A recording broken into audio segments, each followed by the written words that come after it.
असं बोललं जातं की बिल्डिंग मध्ये 8व्या फ्लोअरला घर घेऊ नये असं कधी पण बोलतात. हे कितपत खरं आहे? नाही नाही नाही, तो 8 नाही आहे, तो 13 असेल. ओके, 13 आहे. हो 13 आहे. अच्छा. 8 कदाचित तुम्ही जो ऐकला असेल तो हा. कदाचित यामुळे असू शकेल की 8 हा शनीचा आकडा आहे आणि लोक हो. शनीला डिले मध्ये फक्त गणती करतात. ओके. तर त्यामुळे असं कदाचित तुम्ही ऐकलं असेल की 8 हा डिले आहे, त्यामुळे तिथे घर न घेणे कधीही चांगलं, असं कदाचित तुम्ही ऐकलं असाल. अच्छा, बरोबर, मी 8 ऐकलं होतं. पण तो बरोबर. 8 नाही आहे, तो 13 आहे. हो. 13 जो आकडा आहे ना, तो जीसस क्राइस्टचा ज्यावेळेस मृत्यू होणार होता ना, त्यावेळेच्या काही गोष्टी ह्या नंबरशी जोडल्या गेलेल्या आहेत. हो. ठीक आहे.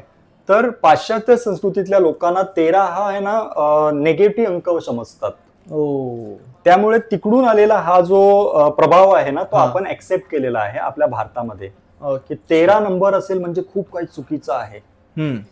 तिथे काही होऊ शकतं, निगेटिव्ह घडू शकतं.